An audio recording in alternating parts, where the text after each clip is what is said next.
لیکن سب سے مشکل کام یہ ہے کہ آدمی اپنے آپ کو تنقیدی نظر سے دیکھنے سے قاصر رہتا ہے. تو اپنے اندر تنقیدی نظر پیدا کیا چیز کرے گی کہ دوبارہ اٹھ کے اللہ کے سامنے پیش ہونا ہے اور اس نے میرا جائزہ لینا ہے. اس کے جائزہ لینے سے پہلے میں اپنا جائزہ خود لے لوں کہ جب اس معاملے میں میں اس کے سامنے پیش ہوں گا تو کیا سوال ہو سکتا ہے. الا یظن اولئک انہم مبعوثون لیوم عظیم، جو بڑا دن ہے اس دن وہ اٹھائے جائیں گے. یوم یقوم الناس لرب العالمین، جس دن تمام انسان سارے جہانوں کے رب کے سامنے کھڑے ہوں گے. اب یہاں رب کس معنی میں آیا ہے؟ دیکھیں، رب کا معنی پالن ہار ہم کرتے ہیں، پرورش کنندہ کرتے ہیں، ضرورتیں پوری کرنے والا کرتے ہیں، مالک کے کرتے ہیں. یہاں محاسبہ کرنے والے کے معنی میں آ رہا ہے نا، یعنی وہ مالک کہ جس نے جو نعمتیں دی ہیں ان کا حساب لے گا. اب یہ یہاں ایک محاسب کے طور پر رب کا، یعنی وہ جس کا اختیار ہے، اقتدار ہے، وہ جس کی اتھارٹی ہے، جس کے قابو میں ہو تم سب. تو یہاں رب اس ماسٹر کے معنی میں آیا ہے جو حساب لینے کی قدرت رکھتا ہے. اس کے سامنے کھڑے ہوں گے. کلا، ہرگز نہیں. یہاں کیا مطلب ہے ہرگز نہیں؟ یعنی جو لوگ یہ سمجھتے ہیں کہ دوبارہ اٹھائے نہیں جائیں گے، جو لوگ یہ سمجھتے ہیں کہ جو مرضی کرتے پھریں ان کا حساب نہیں ہوگا، تو ان کی یہ سوچ ٹھیک نہیں ہے. ان کتاب الفجار لفی سجین، یہ جو فجار ہیں، فجار، اب یہ دیکھیے ہم فاجر کہتے ہیں، گناہگار ترجمہ کر لیتے ہیں اس کا. بعض مترجمین نے ڈھیٹ ترجمہ کیا اس کا. ڈھیٹ کون ہوتا ہے؟ جسے ہم کہتے ہیں بے شرم آدمی. تو فاجر اصل میں ڈھیٹ کے قریب کیوں ہے؟ جس کو شرم نہیں رہتی. اچھا، اس کا پھٹنے کے ساتھ کیا معنی ہے؟ بے شرم آدمی وہ ہے، یعنی ایک حیا کی چادر ہے جو اللہ تعالیٰ نے انسان کو عطا کی ہے. وہ چادر جب پھٹ جاتی ہے تو بندہ بے شرم ہو جاتا ہے. تو گویا جس نے اپنی حیا کی چادر اتار دی یا جس کی حیا کی چادر پھٹ گئی، اب جس کے اندر حیا ہوگی وہ معتاد آدمی ہوگا، وہ اپنا محاسبہ کرے گا، وہ کہے گا لوگ کیا کہیں گے، اللہ کیا کہے گا. یعنی وہ اپنا جائزہ تین اعتبارات سے لے گا. خود سوچے گا میں کیا کر رہا ہوں، لوگ اس بارے میں کیا کہیں گے، اور جب اللہ کے سامنے کھڑا ہوں گا تو وہ کیا کہے گا. اب یہ آدمی ایک کنٹرول کے اندر ہے، لگام اس کو پڑی ہوئی ہے. اس کے مقابلے میں ایک دوسرا آدمی ہے جس کو یہ فکر ہی نہیں کہ اللہ کیا کہے گا مجھے، جس کو یہ فکر ہی نہیں کہ لوگ اس عمل کے نتیجے میں مجھے کیا کہیں گے، اچھا کہیں گے برا کہیں گے، اس کی کوئی پرواہ اسے نہیں، مستغنی ہے اس بات سے. تو وہ کیوں اپنے اندر جھانکے گا؟ اسے کیا پڑی ہے؟ اس کے لیے قوت محرکہ کیا ہوگی کہ وہ اپنے بارے میں سوچے کہ میں ٹھیک ہوں کہ غلط ہوں. اب یہ بندہ بے شرم اور ڈھیٹ بن جائے گا. اسے تو کسی تبصرے کی کوئی فکر ہی نہیں ہے نا کہ لوگ کیا کہیں گے. یہ ڈھیٹ ہے، یہ فجار ہیں، بے شرم، جنہوں نے حیا کی چادر اتار دی. یا جسے کہا گیا کہ تم جو ہے نا حیا چھوڑ دو، پھر جو مرضی کرو، کیونکہ حیا ہی وہ بریک ہے جو آپ کو غلط کاری سے روکے گی. وہ جب چھوڑ دی، حیا کی چادر اتر گئی، تو پھر اب کوئی چیز باقی نہیں رہی.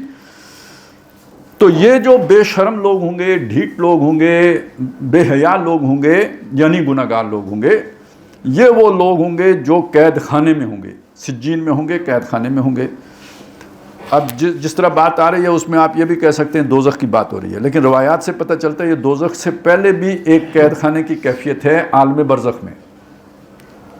یہاں سے جب مرتے ہیں تو ارواح انسانیہ کو، جو برے لوگ ہوتے ہیں ان کی روحوں کو ایک قید خانے میں رکھ دیا جاتا ہے. وما ادراک ما سجین، اور تمہیں کیا معلوم کہ یہ سجین کیا چیز ہے؟ کتاب مرقوم، یہ لکھا ہوا ایک دفتر ہے، یعنی ریکارڈ روم ہے. وہ جیسے نہیں مال خانہ ہوتا ہے جس میں ساری زمینوں کا ریکارڈ ہوتا ہے، تو یہ روح خانہ ہے جس میں تمام ارواح کا ریکارڈ ہے. تو اسی میں وہ قید ہیں. یعنی ظاہر ہے اگر آپ یہاں روح کو ذرا چلیں بات سمجھانے کے لیے، یہ کوئی مطلب میں وہ مثال دے رہا ہوں، تشبیہ نہ سمجھ لیجئے، کہ جیسے ایک آپ کے پاس جو ہوتی ہے نا کوئی چپ ہے جس کے اندر کوئی پورا ریکارڈ ہے، تو وہ ساری ایک جگہ پہ آپ نے رکھی ہوئی ہیں، نمبر لگا کے نمبرنگ کی ہوئی ہے، کوڈ لگے ہوئے ہیں، یہ فلانے کی ہے فلانے کی ہے. تو وہ ایک پورا ریکارڈ روم بن جائے گا نا جس کے اندر آپ نے یہ سب، تو بس یوں سمجھ لیجئے چلیں.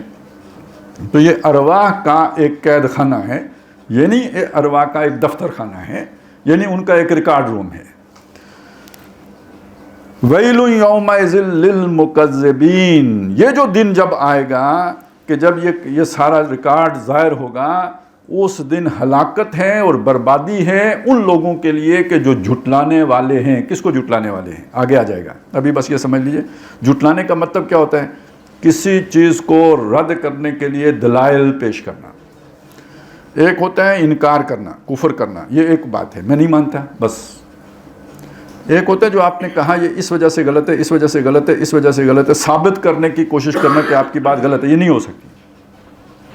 تو یہ تکذیب ہے، جھٹلانا باقاعدہ، یعنی اس کو غلط ثابت کرنا اپنے جو بھی زوم ہے اس کے مطابق.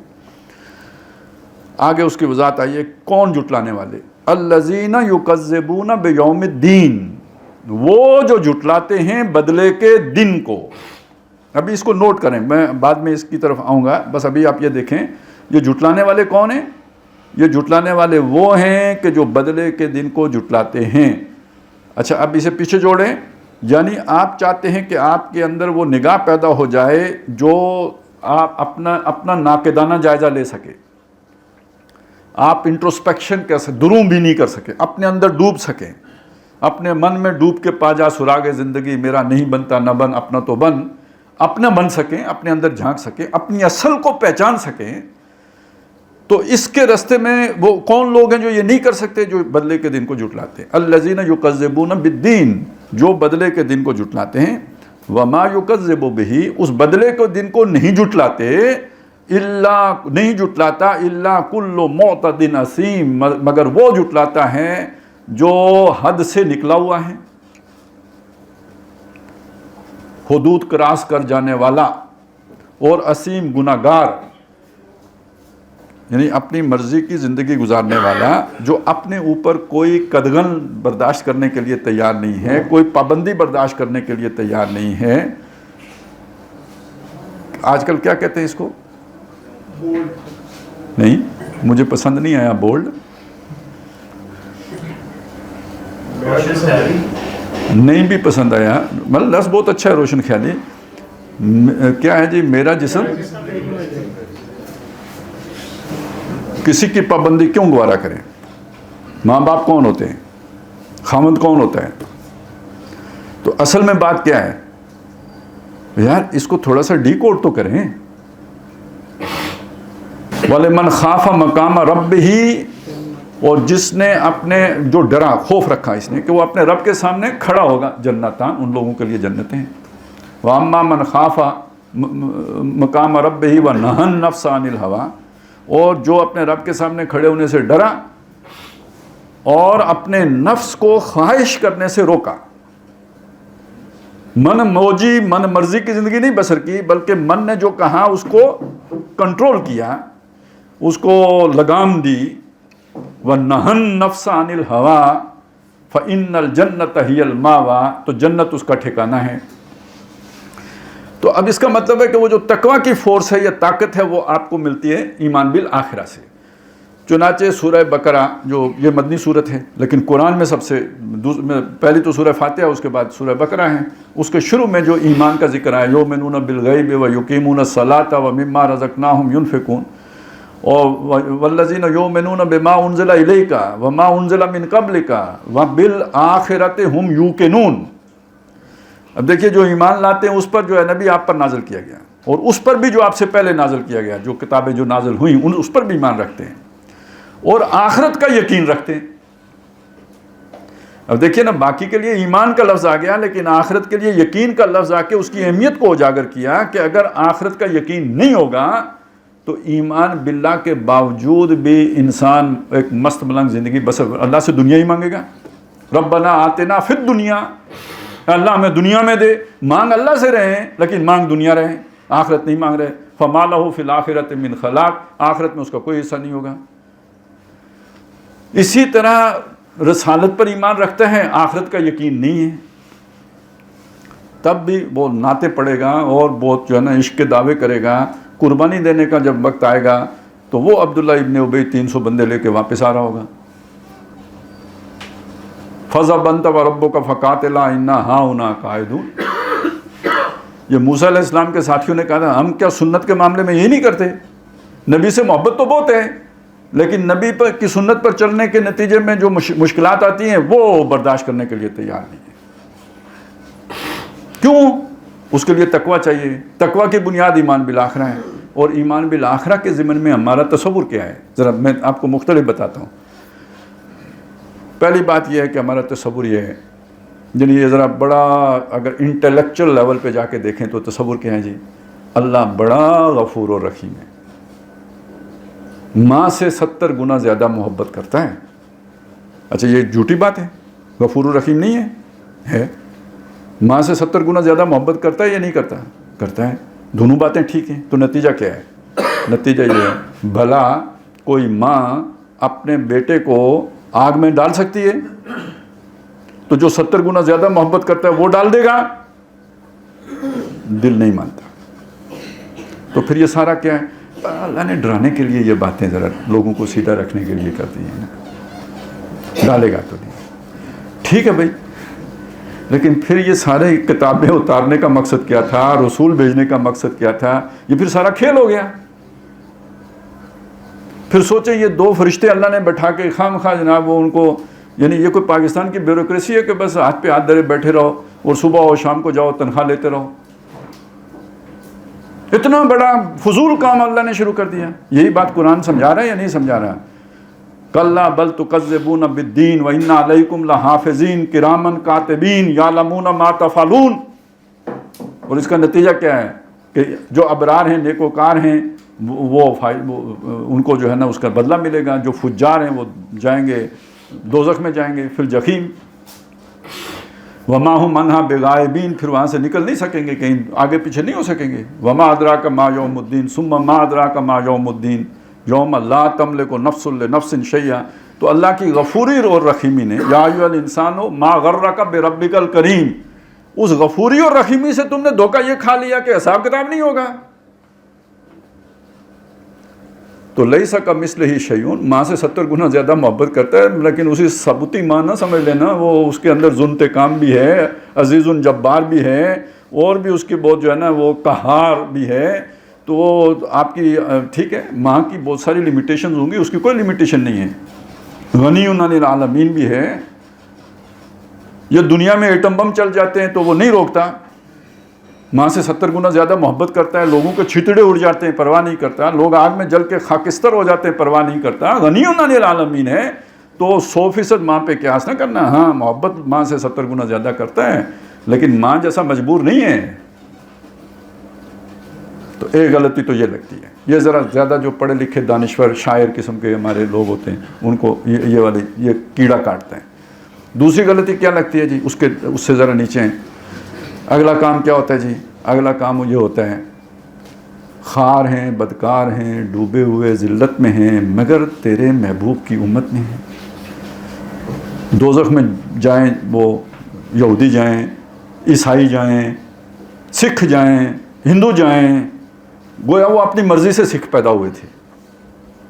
گویا وہ ادھر اللہ سے زبردستی لائن میں لگ کے ویزا لگوا کے آئے تھے کہ ہمیں ہندو بنا یا عیسائی بنا یا امریکی بنا یا برطانوی بنا. اور ہم اپنی چوائس سے امت محمد میں شامل ہوئے تھے. ویسے اگر آپ سوچیں آج اگر موقع ملے امریکہ جانے کی دیر لگائیں گے؟ کتنے لوگ آج بھی مذہب تبدیل کر کے چلے جائیں گے. توہین رسالت کا ارتکاب کرتے ہیں کہ چلیں ہم کہیں گے زندگی کو خطرہ ہے تو جا کے اسائلم لے لیں گے. ہو رہا ہے یا نہیں؟ تو ادھر پیچھے اللہ نے پوچھ لیا ہاں بھائی پاکستان میں پیدا ہونا ہے یا امریکہ میں، کیا خیال ہے؟ ادھر چوائس ملی ہوتی تو کدھر جاتے؟ تو اگر یہ بات ہے تو پھر کیوں آپ معافی کی بات کرتے ہیں؟ پھر آپ کا زیادہ سخت عذاب ہوگا نا. کہ ان کو تو میں نے محروم رکھا قرآن سے، کلمے سے، اقامت سے، اذان سے محروم رکھا. تمہیں تو اس گھر میں پیدا کیا جہاں یہ سب کچھ تھا، اور تم نے بھی وہی کمبختیاں کی جو انہوں کی تھی. تو دوسری غلطی یہ لگتی ہے جو بھی ہیں جیسے بھی ہیں، وہ تو اللہ کے نبی سے وعدہ لیا امتی امتی امتی امتی. وہ خود آخرت میں حضور کہیں گے کوئی امتی نہیں ہے یہ میرے، ان کے کام ہی دوسرے تھے. اور دنیا میں کہہ کے گئے فمن رغب عن سنتی فلیس منی. امتی ہونے کا دعوے دار ہے، میری سنت سے ہٹ کر اور چیزوں میں شوق رکھتا ہے، یہ مجھ سے نہیں ہے. تو دوسری اس کی اصلاح کی ضرورت ہے. تیسری بات کیا ہے جی؟ چلیں یہ بھی اسی لیول پہ ایک بڑے حکیم صاحب تھے سیاستدان، لیکن بہرحال ان کا کہنا یہ تھا کہ دیکھیں قرآن میں آیا ہے کہ یہ جو جنت ہے جو اللہ نے بنائی ہے، اس کی جو وسعت ہے یہ پوری کائنات ہے، ارضھا کارض السماء والارض، آسمان اور زمین جتنی ہے، یہ پوری کائنات ہے جنت. اور مسلمان ہم 1.5 ارب ہیں، 7 ارب دنیا میں، ہم 1.5 ارب مسلمان ہیں. یہ 1.5 ارب بھی اگر جنت میں نہ گئے تو اتنی بڑی جنت بنانے کی ضرورت کیا تھی اللہ کو؟ تو ویسے تو 7 ارب دنیا کے اوپر مٹے ہوئے ہیں، تو پوری کائنات پہ مٹانے کے لیے تو پھر 7 ارب میں سے ہر ایک کو 1 ارب اولاد بھی دے دیں تو پھر کوئی حساب کتاب صحیح پورا ہوگا نا. تو وہ اس کا ایک علیحدہ حساب ہے، وہ جنت کا کیا حساب ہوگا، کس کو کیا الاٹ ہوگا. ایک روایت میں آتا ہے جو سزائیں بھگت کے نا سب سے آخر میں جنت میں جائے گا، سب سے آخری آدمی جو دوزخ سے نکل کر جنت میں جائے گا، اس کو بھی اتنا ملے. اس جو دنیا ہے نا، اس سے 70 گنا ہے یا 10 گنا ہے، مجھے اب یاد نہیں رہا، اس سے زیادہ اس ایک کو ملے گا جو سب سے آخر میں دوزخ سے نکل کے جائے گا. تو السابقون کو کیا ملے گا، اور اصحاب الیمین کو کیا ملے گا؟ یہ تو بہت بات کی شے ہے نا جو اب آیا ہے. وَإِذَا رَأَيْتَ ثَمَّ رَأَيْتَ نَعِيمًا وَمُلْكًا كَبِيرًا، جب وہاں دیکھیں گے جو کچھ کے وہاں ہے ان کے لیے نعمتیں بھی ہیں، اور ملک کسے کہتے ہیں؟ بادشاہی. اور کون سی بادشاہی؟ ملکن کبیرہ، بہت بڑی بادشاہی، بہت بڑی بڑی بادشاہیاں ہر ایک آدمی کی ہوں گی. تو یہ سمجھ لیں کہ یہ بھی مسئلہ نہیں ہے، وہ کوئی پلاٹ کم نہیں پڑ جائیں گے یا زیادہ نہیں ہو جائیں گے، وسعت اتنی وہ تو نہیں، اللہ تعالیٰ پھیلا کے وہ دے دے گا. ایک صاحب نے یہ بھی کہا، تو میں نے کہا چلیں آپ کو یہ بھی بتا دوں. نتیجہ کیا نکلے گا؟ حساب کتاب کی فکر نہیں. تم چرس پیو، تم شراب بیچو، تم جواری بنو، تم یہاں پہ سود خوریاں کرو، لیکن چونکہ جنت اللہ نے بہت بڑی بنا دی ہے تو بدماش بھی سارے جائیں گے. تو انہوں نے ادھر بھی جا کے یہی کام شروع کر دیے، تو وہ تو جنت خراب ہو جائے گی. تو جنت یہ سمجھ لیں جیسے ہم دنیا میں آئے ہیں نا، تو پتہ نہیں کتنے ملین وہ ہوتے ہیں جو نا جو ایک عمل تولید کے نتیجے میں وہ جراثیم خارج ہوتے ہیں، ایک سروائیو کرتا ہے، باقی سب ڈرین کر جاتے ہیں، ختم ہو جاتے ہیں. تو اگر وہی ریشو آپ دنیا کی رکھیں، وہ جنت کے لیے بھی تو سروائیول ہے نا. تو وہ تو بہت مشکل ہو جائے گا کام. لیکن حدیث میں آیا 1000 میں سے 1 سروائیو کرے گا. فرشتوں نے کہا گیا کہ اولاد آدم کو دوزخ میں ڈالو. فرشتوں نے پوچھا اللہ کتنوں کو؟ کہا 1000 میں سے 999 کو. وہ پھر ہمارے لوگوں کو بہت بڑا لگا اتنا فگر، یہ تو بہت عجیب و غریب ایوریج ہے. تو پھر انہوں نے کہا کہ اصل میں یہ یاجوج ماجوج کے بارے میں آیا ہے. تو بھئی یاجوج ماجوج کون ہیں؟ ان یاجوج و ماجوج مفسدون فی الارض. تو اگر میں فسادی ہوں یا آپ فسادی ہیں تو کس کیٹیگری میں گریں گے؟ چلیں جی، یہ مسئلہ ہو گیا. اس سے آگے پھر وہ باتیں آتی ہیں جو پرانی ہیں. ادھر ہمارے سفارشی ہوں گے، فرشتے سفارش کریں گے، یا اولیاء اللہ سفارش کریں گے، یا جو فلانے بزرگ سفارش کریں گے. ظاہر ہے غوث پاک جو ہے نا وہ فریاد رسی کریں گے. اب یہ وہ ساری چیزیں ہیں کہ جو پھر اس کو کراس کر دیں گے. کس چیز کو؟ عدل کو. کس کو؟ بدلے کو، حساب کتاب کو. سب کا نتیجہ کیا نکلے گا؟ آخرت کو ہم مانتے ہیں، ہم سب مانتے ہیں آخرت کو. نتیجہ کیا ہے؟ عمل تو کیا ضرورت ہے کرنے کی؟ آخر بخشے ہی جائیں گے. تو خیر ہے نا، بابر باش کوش، ابھی عیاشی مار لو، کل تھوڑی بہت کٹا کٹی ہوگی، اس کے بعد جنت میں چلے جائیں گے. جنت ہماری ہی ہے، کون سا کیا فرق پڑے گا؟ اچھا، تو اس سے عمل ٹھیک نہیں ہوتا ہے، اس لیے یہ ساری بدعملی کا نتیجہ یہ وجہ بنی. اچھا، ایک چیز اور بھی ہے، وہ بھی قرآن نے بیان کیا، اور ہم میں سے تقریباً بہت بڑی تعداد پہ وہ چیز بھی فٹ آتی ہے. وہ کیا ہے؟ قرآن نے یہاں بیان کیا نا، جو سورہ بقرہ کا میں نے حصہ سنا ہے، اس میں بیان کیا ہے یقین کی کیفیت کا ہونا، آخرت پر یقین کا ہونا. اور یہ آخری پاروں کی صورتوں میں ایک اور بات آئی ہے، وَمَا نَظُنُّ إِلَّا ظَنًّا. یہ آخرت کے بارے میں ہمیں یقین نہیں ہوتا سوائے ایک گمان سے کہ وَمَا كُنَّا بِمُسْتَيْقِنِينَ، لیکن ہمیں یقین کی کیفیت حاصل نہیں ہوتی. اب دیکھیے یہاں یقین کا مطلب کیا ہے جیسے آپ کو یقین ہے میں یہ موجود ہوں اور مجھے یقین ہے آپ میرے آگے بیٹھے ہوئے ہیں، کوئی شک تو اس میں نہیں۔ اچھا اب آپ ابھی تصور کریں، فرض کریں، مجھے نہیں پتا، ویسے وہ کہہ رہے تھے کہ کوئی آئینی ترمیم ہو رہی ہے، اسمبلی کا اجلاس ہے، تو آپ ذرا تصور میں اسمبلی کا اجلاس لے کے آئیں، تو جو ابھی خبریں سن کے آئے ہیں تو اس کو تو یقین ہوگا کہ ابھی اسمبلی کا اجلاس ہو رہا ہے اور اس کے آگے جو ہے نا آئینی ترامیم پیش کر دی گئی۔ اچھا جس نے نہیں سنی وہ کہے گا یہ کہہ رہے ہیں کہ وہ ہو رہا ہے اجلاس، پتہ نہیں ہو رہا ہے کہ نہیں ہو رہا۔ اب اس کے ذہن میں ایک خاکہ بھی آئے گا تو دھندلا خاکہ آئے گا۔ اب آپ دیکھیے کہ ہمارا آخرت کے بارے میں جو خاکہ آتا ہے یقین کا آتا ہے یا دھندلا آتا ہے؟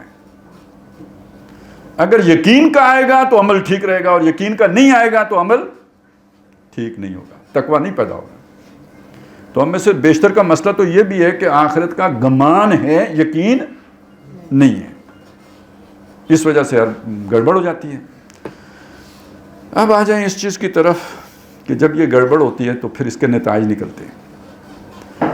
ابھی ہم نے جو صورت پڑھی ہے اس میں ایک بات آئی ہے کہ ان کے دلوں کے اوپر زنگ ہے، آئین کلا بل رانا علی قلوبہم، اس کا مطلب ہے جب وہ یقین نہیں ہوتا تو گناہ گاری ہوگی، کیونکہ جس شے نے بریک بننا تھا ادھر یقین ہی نہیں ہے اس کا، تو اب کیا ہوگا؟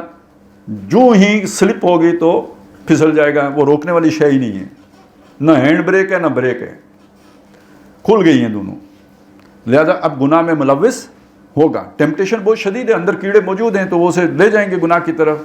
اس گناہ کا ایک اثر دل کے اوپر آئے گا، دل کے اوپر آ گیا زنگ۔ جب دل پر زنگ آئے گا تو پہلی بات یہ ہے کہ اللہ کی محبت، اس کی ریفلیکشن ختم ہو جائے گی۔ زنگ آ گیا نا، اب وہ جو اندر سے روشنی پھوٹنی تھی جس نے پورے جسم کو روشن کرنا تھا، یعنی ہر شے کو، آنکھ کو بھی روشنی دینی تھی، دماغ کو بھی دینی تھی، اب ایک حیوانی آنکھ تو ہے جو دیکھ رہی ہے، لیکن وہ روحانی آنکھ یا وہ روشنی جو اللہ کے نور سے پھوٹتی ہے وہ بلاک ہو گئی ہے۔ اس کا مرکز قلب تھا، وہ بلاک ہو گئی ہے۔ تیرے ضمیر پہ جب تک نہ ہو نزول کتاب، گرا کشا ہے نہ راضی نہ صاحب کشاف، اب تو وہ گرا نہیں کھلے گی۔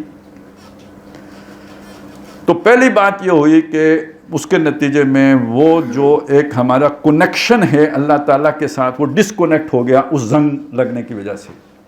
وہ جو ریسیپینٹ ہے جس نے ریسیو کرنا ہے اللہ کا میسیج، وہ اس کے اوپر آ گیا زنگال۔ ایک نتیجہ تو یہ نکلا۔ یہ دل جب بگڑ جاتا ہے، پرورٹ ہو جاتا ہے، یہ پورے جسم کو پرورٹ کر دیتا ہے۔ یہ تو حدیث میں ہے کہ تمہارے جسم میں ایک لوتھڑا ہے، وہ اگر ٹھیک ہو تو پورا جسم ٹھیک رہتا ہے، اور وہ اگر خراب ہو جائے تو پورا جسم خراب ہو جاتا ہے۔ ویسے میڈیکلی بھی تو یہی ہوتا ہے، دل ہی کہتے ہیں حرکت قلب بند ہونے سے کہیں ہو گئے، یہی ہوتا ہے نا، یہی بتاتے ہیں انتقال فرما گئے۔ اسی طرح یہ سمجھ لیں کہ یہ دل کے اوپر جب زنگ آ جاتا ہے تو اب آنکھ ہوس کی نظر سے تو دیکھ سکتی ہے، آنکھ عبرت کی نگاہ نہیں رہتی اس کے اندر۔ دماغ سارے کی سوچیں، یعنی ایک بندہ ورلڈلی وائز تو ہو جاتا ہے، وہ اس حکمت سے محروم ہو جاتا ہے جو حضرت لقمان کو ملی تھی۔ دنیاوی اعتبار سے چالاک، عیار، مکار، بہترین پراپرٹی ڈیلر بن جائے گا، نہیں کیا سیاستدان بن جائے گا، نہیں سب کی تو ہی نہیں ہوتی ہے، بس جو بھی بن جائے گا آپ کو پتہ ہے۔ تو لیکن یہ ہے کہ وہ اب اس کے اندر عبرت کی نگاہ، دیدہ عبرت نہیں رہے گا۔ تو جب وہ نگاہ عبرت ہی ختم ہو گئی تو وہ خود اپنے اندر بھی جھانکنے سے محروم ہو گیا نا۔ اب آپ کو سمجھ آئی، وہ جو آنکھ بند ہے، اب وہ آفاق میں تو گم ہو سکتا ہے، اس میں آفاق نہیں گم ہو سکتے۔ یہ نقطہ نظر کا فرق آ گیا نا۔ اب وہ ایک دنیا کی محبتوں کا گرفتار بن گیا۔ جب دنیا کی محبتوں کا گرفتار ہو گیا، دل پہ زنگ آ گیا، یہ اس کے ساری باڈی کا فنکشن دوسرے رخ پر چلا گیا، اس روحانی رخ سے ہٹ کر۔ اب آپ اسے قرآن پڑھ پڑھ کر سنائیں، کہے گا اساطیر الاولین، یہ بھی آیا نا مضمون، اب میں نے اس کے سارا آپ کو کنیکٹ کر کے دیا ہے۔ کیا کہے گا؟ اساطیر الاولین۔ یہ کیا ہے اس میں یار، قرآن میں کیا ہے؟ آج یہ مذاق ہمارے انتہائی پڑھے لکھے دانشور لوگ قرآن کا اڑا رہے ہیں یا نہیں اڑا رہے ہیں؟ ابھی وہ ٹویٹر پہ ایک صاحب نے کل پرسوں ہی ٹویٹ کیا ہوا تھا کہ کوئی شخص مولد ہو گیا، اس کے والد نے اسے گھر سے نکال دیا، بہت عرصے بعد کام پڑا، اس سے ملاقات کرنے اس کے دفتر گیا تو وہاں کئی جلدیں جو ہے نا قرآن مجید کی تفاسیر کی رکھی ہوئی تھی۔ تو والد نے کہا بیٹا میں تو سمجھا تھا تم بے دین ہو گئے ہو، تو تم تو بہت مطالعہ کرتے ہو۔ تو ابا جان آپ نے کیا یہ سمجھا تھا کہ میں قرآن پڑھے بغیر مولد ہو گیا ہوں؟ آپ نے کاٹ سمجھی ہے؟ تو اب اللہ تعالیٰ کیا کہہ رہے ہیں؟ وہ کب کہہ رہا ہے جو قرآن پڑھے گا وہ بالکل ٹھیک ہو جائے گا؟ وہ کہتا ہے یضل بہ کثیرا و یہدی بہ کثیرا، اس سے بہت سوں کو ہدایت دیتے ہیں، بہت سوں کو گمراہ کرتے ہیں۔ وما یضل بہ الا الفاسقین، نہیں گمراہ کرتے مگر فاسق۔ یہ فاسق کون ہے؟ یہ وہی فجار ہے نا، من مرضی کی زندگی بسر کرنے۔ الذین ینقضون عہد اللہ من بعد میثاقہ ویقطعون ما امر اللہ بہ ان یوصل ویفسدون فی الارض، جو زمین میں فساد، ان کو گمراہ کرتا ہے قرآن، ان کو ہدایت نہیں دیتا۔ یہ کون لوگ ہیں؟ اس کے ساتھ اب جوڑیں، یہ مضمون قرآن مجید میں جا بجا ہے کہ قرآن مجید گمراہوں کی گمراہی میں اضافہ کرتا ہے اور ہدایت والوں کو ہدایت میں اضافہ کرتا ہے، ان کی دشمنی میں اضافہ کرتا ہے، اللہ کی دشمنی، رسول کی دشمنی، جوں جوں اترتا جاتا ہے ان کا غضب بڑھتا جاتا ہے۔ وجہ کیا ہے؟ وہ قرآن کا وہ مفہوم جو اصلی ہے ان کے اندر اترتا ہی نہیں۔ تو سورہ بنی اسرائیل میں، سورہ کاف میں، یہ جو گروپ ہے نا، اس میں بکثرت یہ مضمون ہے، یہاں بھی ہے۔ تو وہ اس آیت کی تشریح ہے، اذا تتلی علیہ آیاتنا قال اساطیر الاولین، وہ کیا تشریح ہے؟ وَإِذَا قَرَأْتَ الْقُرْآنَ، اے نبی جب آپ قرآن پڑھتے ہیں، جعلنا بینک وبین الذین لا یؤمنون بالآخرہ، تو ہم آپ کے اور جو لوگ آخرت پر ایمان نہیں رکھتے ان کے درمیان حجاباً مستورا، طاری کر دیتے ہیں، ایک ایسا حجاب جو نظر نہیں آتا، ایک پردہ ہوتا ہے۔ یعنی قرآن کا وہ مفہوم جو آپ کے ذہن میں اترتا ہے وہ مفہوم ان کے ذہن تک نہیں جاتا۔ ان کے کانوں میں قرآن کی سماعت ہوتی ہے یا نہیں ہوتی، الفاظ پڑھتے ہیں یا نہیں پڑھتے، لیکن اس سے ان کے دل کے اوپر جو مفہوم مرتسم ہوتا ہے وہ نہیں ہوتا جو اللہ تبارک و تعالیٰ بیان کرتے ہیں۔ پردہ آ گیا بیچ میں، جعلنا بینک وبین الذین لا یؤمنون بالآخرہ، جو آخرت پر ایمان نہیں رکھتے، حجابا مستورا، ایک حجاب جو پوشیدہ ہے۔ وجعلنا علی قلوبہم اکنۃ ان یفقہوہ، اور ہم ان کے دلوں کے اوپر پردہ طاری کر دیتے ہیں کہ وہ اسے سمجھ ہی نہیں سکتے۔ یہاں کا نا راں، ان کے دلوں پر زنگ ہے، وہاں پردہ کہا۔ نتیجہ کیا نکلتا ہے؟ سمجھ ہی نہیں سکتے، قرآن نہیں سمجھ سکتے۔ وفی آذانہم وقرا، اور ان کے کانوں کے اوپر ثقل آ جاتا ہے، وہ جیسے کان بوجھل ہو جائے نا، آواز نہیں سنائی دیتی، معلوم بھاری بھاری محسوس ہوتے ہیں۔ بعض اوقات وہ میل کچیل آ جاتی ہے، اس سے بھی یہ بات ہو جاتی ہے۔ تو انہیں اچھا کیا وہ بہرے ہوتے ہیں؟ نہیں، سنتے ہیں۔ اب یہ کن کانوں کا ذکر ہو رہا ہے؟ یہ وہ جو دل کے ساتھ جڑ کے کانوں کا جو فنکشن بنتا ہے نا، وہ کان بہرے ہو جاتے ہیں، وہ آنکھوں کے اوپر پردہ آ جاتا ہے، دل کے اوپر زنگ آ جاتے ہیں۔ وجہ کیا بنتی ہے؟ لا یؤمنون بالآخرہ، آخرت پر ایمان نہ رکھنے کے نتیجے۔ اب یہ بات کا لمبی ہوتی چلی جائے گی، میں اب اسے لے کے آتا ہوں مختصر، مطلب کنکلوژن کی طرف آتے ہیں۔ تو اصل بات کیا ہوئی کہ دیکھیں، کسی بھی معاشرے کی اصلاح کے لیے سب سے پہلے تطہیر افکار کی ضرورت پیش آتی ہے، یعنی ان کے سوچ کو، فکر کو ٹھیک کرنا۔ بلکہ یہ سوچ و فکر ہی سے ایک بات چلیں، یہ بھی سمجھ لیتے ہیں۔ ہمارے یہاں الفاظ استعمال ہوتے ہیں غور و فکر، سوچ و بچار، اور اس کے ساتھ غور و غوث، یہ سارے الفاظ استعمال ہوتے ہیں نا۔ عام طور پر اس کا مطلب یہی ہم کرتے ہیں کہ جو ایک وہ جیسے علامہ اقبال جیسے بیٹھے ہوتے ہیں نا، اس یہی سمجھ میں آتا ہے اس سے، لیکن ان میں تھوڑا تھوڑا فرق ہے۔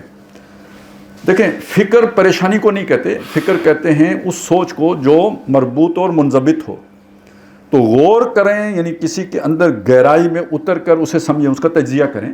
فکر کریں، اس کے اجزاء کو ملا کر اس کا ایک نظام فکر بنائیں۔ یہ یہاں فکر تھاٹ کے معنی میں ہے، کنسرن کے معنی میں نہیں ہے، کوئی پریشانی کے معنی میں نہیں ہے، بلکہ وہ جو ہے نا ایک مضبوط اور مربوط اور منضبط سوچ کے بارے میں ہے۔ اب سوچ و بچار یہی معنی دے گا، یہ جو غور و فکر معنی دے رہا ہے، سوچ و بچار کا بھی یہی معنی بنے گا۔ غور و فکر، سوچ و بچار ایک ہے، لیکن غور و غوث، اس کے مثبت معنی بھی ہیں، منفی معنی بھی ہیں۔ غور کا تو ادھر جڑ جائے گا، غور و فکر والا، لیکن یہ خوض کا لفظ ہے، یہ قرآن مجید میں منفی معنوں میں استعمال ہوا ہے۔ یخوضون، یہ جو ہے نا، یہ ہے جیسے بال کی کھال اتارنا، آپ نے ایسے لوگ دیکھے ہوں گے بحث کرنے والے, مناظرہ کرنے والے. آپ نے ایک بات کہہ دی, وہ ایک محاورہ ہمارا یہ بھی ہے, مکھی کے پتے نکالنا. بندے کا پتا ہی بہت چھوٹا سا ہوتا ہے, مکھی کا پتا کوئی کدھر سے ڈھونڈے.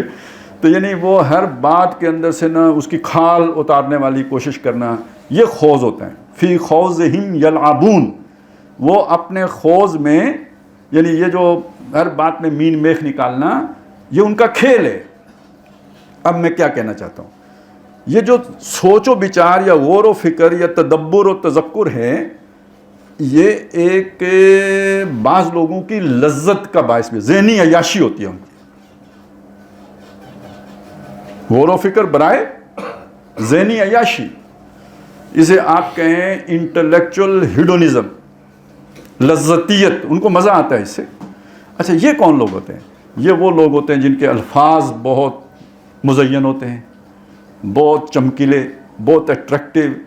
اکثر جو تکلف ان کے الفاظ کے اندر, تلاش کر کر کے لفظ لائیں گے. جیسے شاعر نہیں, وہ شعروں کے لیے مختلف الفاظ کا چناؤ کرتے, اور کیا کہ جو ہے نا وہ رگے گل سے بلبل کے پر باندھتے. کیا تصور ہے, رگے گل سے بلبل کے پر باندھنا. ذرا آپ دیکھیں نا, ہم کہتے ہیں ان کے تخیل نے کتنی اونچی پرواز کی ہے, رگے گل سے بلبل کے پر باندھ دیے ہیں. ٹھیک ہے, مطلب اب آپ اسے ذرا, اس کا مفہوم تو آپ کی سمجھ میں آ گیا. اس کی کوئی امپلیمنٹیشن دنیا میں ممکن ہے؟ رگے گل سمجھتے ہیں آپ نے, وہ پتی دیکھی نا پھول کی, اس کے اندر وہ جو دھاری وہ ہے تھوڑی سی رگ سی. اب اس کو آپ نے نکالا, پہلے ماشاءاللہ وہ کتنی بڑی سرجری چاہیے ہوگی اس کے لیے, سوفسٹیکیٹڈ جو ہے نا اس کے لیے انسٹرومنٹس چاہیے. وہ آپ نے رگیں نکالی, اس کے بعد آپ نے بلبل کے پر باندھے. مجھے بتائیں یہ پاسبل ہے؟ لیکن تخیل کتنا اونچا ہے. اس تخیل کو جس نے بیان کیا اس کو لذت آئی یا نہیں آئی, اور جس نے سنا اس کو لذت آئی یا نہیں, یہ ذہنی عیاشی ہے. تو اکثر و بیشتر واہ واہ واہ واہ جو ہو رہی ہوتی ہے وہ اسی طرح کے تخیلات کے اوپر ہو رہی ہوتی ہے. تو لیکن اس کے پیچھے کیا غور و غوض ہوتا ہے یا نہیں ہوتا؟ بالکل ہوتے ہیں, بڑا طویل ہوتے ہیں. وہ کہتے ہیں یہ غزل مجھے 10 سال میں اتری ہے. وہ ایک نظم وہ کہتے ہیں ہمارے انور مسعود ہی نام ہے, کیا نام ہے, وہ جو ماں والی نظم ہے, انہوں نے پتہ نہیں کتنے سال لگے ہیں, سچا واقعہ بیان کیا ہے. لیکن یہ کہ بہرحال یہ ان کو بھی تو بہت ایک جو تخیل ہیں اس کو الفاظ کا جامع پہنانے میں بہت سارا وقت لگ جاتا ہے. یہ ایک دم تو آمد نہیں ہو جاتی, آہستہ آہستہ ہوتی ہے, اور آورد سے اکثر و بیشتر ممکن بھی نہیں ہوتا.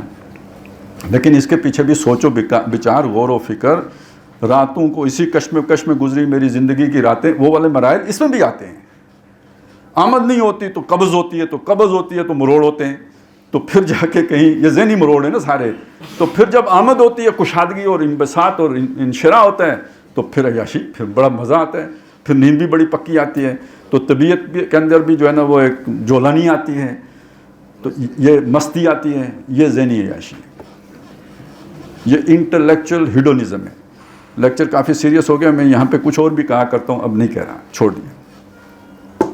اب آ جائیں دوسری چیز کی طرف. غور کے ساتھ جب فکر آیا نا, فکر کے اندر ایک اندیشے کا پہلو شامل ہے. یہ اندیشہ کیا چیز پیدا کرتا ہے؟ ایمان بالآخرہ پیدا کرتا ہے. اس اندیشے کے بغیر آپ کی فکر سیدھی نہیں ہو سکتی.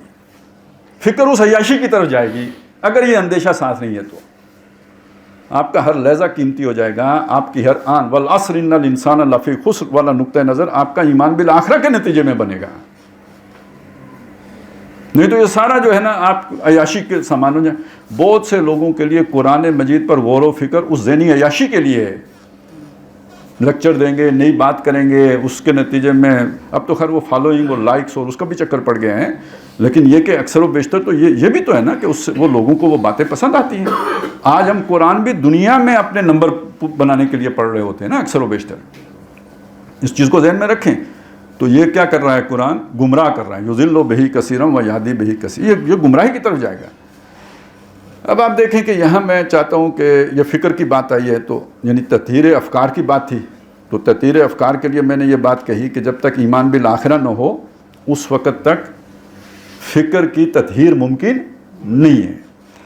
اب ذرا میں علامہ کے 2 شعر آپ کو سنا دیتا ہوں. وہ یہ جو ہے نا تقابل کرتے ہیں 2 آدمیوں کا جن کا پوٹینشل ایک ہے. کہتے ہیں جز با قرآن زیغمی روبائی است. قرآن کے بغیر شعر بھی بس ایک لومڑی بن کے رہ جاتا ہے. قرآن کے بغیر ہے تو دنیا کی محبت ہے, دنیا کی محبت ہے تو اس کی جتنی بھی استعداد, پوٹینشلٹیز, کیپیبلٹیز ہیں وہ دنیا کے لیے لگیں گی. تو ایک عیار مکار آدمی, لومڑی والا آدمی بن جائے گا. تھا شعر, اس کا پوٹینشل شعر کا تھا, بن کیا گیا لومڑ. جز با قرآن زیغمی روبائی است. فقر قرآن اصل شہنشاہی است. فقر کیا کس شے کو کہتے ہیں؟ دنیا سے بے رغبتی, دنیا چھوڑنا نہیں, دنیا چھوڑنا نہیں, لیکن دنیا کا لالچ نہیں. ہوئی تو ٹھیک ہے, نہیں ہوئی تو پرواہ نہیں. اور جو ہے وہ اللہ کی نعمت نہیں, آزمائش ہے. جو نعمت بھی ملی وہ آزمائش کے لیے ملی. یہ وہ نقطہ نظر ہے جو آپ کو فقر عطا کر دیتا ہے. اس فقر کے نتیجے میں فقر قرآن اصل آپ شہنشاہ بن گئے ہو. دیکھیں نا شہنشاہی کیا ہے, آپ کی ضرورت ختم. تو جسے دنیا کی رغبت ہی نہیں رہی اس کی ضرورت ختم ہو گئی یا نہیں رہی؟ ہو گئی. بھائی اس نے پھٹے پرانے کپڑے پہنے ہوئے ہیں, اس کو نئے پہننے کی حاجت ہی نہیں. کوئی پرواہ ہے اسے؟ کوئی فکر مندی ہے اسے دنیا کی؟ نہیں ہے. شہنشاہ ہے. فقر قرآن اصل شہنشاہی است. اور فقر قرآن اختلاط ذکر و فکر. اب دیکھیے فقر قرآن کیا ہے؟ ذکر یعنی قرآن کی تلاوت, فکر غور و فکر, اس کو سمجھنا بھی, اسے پڑھنا بھی, اسے زبان پر جو ہے رواں رکھنا. فکر کامل نہ دیدم جز بہ ذکر. میں نے کسی کے فکر کو کامل نہیں دیکھا جب تک اس کے ساتھ ذکر شامل نہ ہو. اب یہ ذکر یعنی صرف اللہ کا ذکر ہی نہیں ہے, اس اللہ کے ذکر کے ساتھ اللہ کے سامنے جا کے کھڑے ہونے کا معاملہ بھی ہے. اس کے بغیر یہ سارا سیدھا نہیں ہو سکتا. تو جب ہم اب ہماری جو اے آئی تحریکوں کی جب ہم بات کرتے ہیں نا, تو آپ کو پتہ ہے ڈاکٹر صاحب نے پوری بات یہ کی تھی کہ ان اے آئی تحریکوں کے اندر یہ خامی ہے کہ انہوں نے ایمان پر وہ زور نہیں دیا جو کہ لازمی تقاضا تھا اس کا. تو ان کی ساری محنت دنیا کی طرف ہو گئی, جس کی وجہ سے ناکامی سے ہمکنار ہوئی. تو وہ اصل بات یہ تھی جس کو بگاڑ کے پتہ نہیں لوگوں نے کیا سے کیا بنا دیا. وہ انہوں نے اس آخرت کی فکر کو اقامت دین کے مقابلے میں لا کے کھڑا کر دیا. یہ مطلب نہیں تھا. اصل مطلب یہ تھا کہ اقامت دین کی جدوجہد کے لیے موٹیویشن آخرت ہونی چاہیے. تب آپ کے اندر وہ شے پیدا ہوتی ہے, وہ جو مجاہدہ اور قربانی کا مادہ پیدا ہوتا ہے, اس کے بغیر ہو نہیں سکتا. اور کل اگر آپ کو اقتدار ملے, آپ عدل کر سکیں اپنے ساتھ بھی اور دوسروں کے ساتھ بھی. اب وہ جو ڈبل سٹینڈرڈ سے بات چلائی تھی نا ہم نے, تو جو آدمی اپنے بارے میں صحیح رائے قائم نہیں کر سکتا اپنی اس شارٹ کمنگ کی وجہ سے, تو کل اگر اپنی ماں کے خلاف اسے گواہی دینی پڑ جائے, باپ کے خلاف دینی پڑ جائے, یا عدل کرنا پڑ جائے, وہ جج ہو اور اسے فیصلہ کرنا پڑ جائے, ایک طرف اس کا قریبی رشتہ دار ہو اور دوسری طرف کوئی اجنبی ہو, یا ایک طرف مسلمان ہو اور دوسری طرف یہودی ہو, حکم اسے اللہ کی طرف سے عدل کرنے کا ہے, موٹیویٹنگ فورس کہاں سے لے کے آئے گا کہ وہ حق سچ کو دیکھ سکے؟ پہلے تو دیکھے گا تو پھر عدل کا فیصلہ کرے گا نا. وہ دیکھنے کے لیے جو نگاہ چاہیے وہ تقویٰ دیتا ہے, اس کے بغیر نہیں پیدا ہو سکتی. اور وہ تقویٰ پیدا ہوتا ہے ایمان بالآخرہ کے نتیجے میں. اور آخری بات یہ سمجھ لیجئے, جب تک یہ نگاہ نہ پیدا ہو جائے, یہ تقویٰ نہ پیدا ہو جائے, یعنی اس کی ضمانت اللہ تعالیٰ جب تک نہ بندے کے عمل سے حاصل کر لے, اس وقت تک اللہ تعالیٰ اس جماعت کو اپنی نصرت نہیں عطا کرتا. چھانٹی جو ہے نا, فَلَا يَعْلَمَنَّ اللَّهُ الَّذِينَ صَدَقُوا وَلَا يَعْلَمَنَّ الْكَاذِبِينَ. وہ کیا چھانٹی ہے؟ وہ یہی تو چھانٹی ہے. اب یہ بندے پوری طرح میرے ہو گئے یا نہیں ہو گئے؟ ہو گئے ہیں. اب ان کی مدد کرو, یہ دنیا میں عدل قائم کریں گے, فساد نہیں کریں گے. نہیں ہوئے تو یہ وہ یاجوج ماجوج والا فساد کریں گے. اختیار ملے گا, اقتدار نہیں کہتے ہیں جب کسی کو اقتدار ملتا ہے تو پہچانا جاتا ہے, وہ کھرا ہے یا کھوٹا ہے, اقتدار ملنے سے پہچانا جاتے ہیں. تو اگر وہ کھوٹے ہیں اللہ جانتا ہے تو ان کو اقتدار دے دے تو وہ ساری کھوٹ کا نتیجہ اسلام کی بدنامی کی صورت میں نکلے گا, نہیں دے گا اللہ. تو یہ ہے جی اس ایمان بالآخرہ کی اہمیت. پوری سوچ اور فکر کا درست ہونے کا انحصار, عمل کے درست ہونے کا انحصار اور اللہ کی نصرت کا انحصار اس بات پر ہے کہ ایمان بالآخرہ یقین کی صورت اختیار کر لے. بارک اللہ لی و لکم فی القرآن العظیم و نفعنی و ایاکم بالآیات و ذکر الحکیم.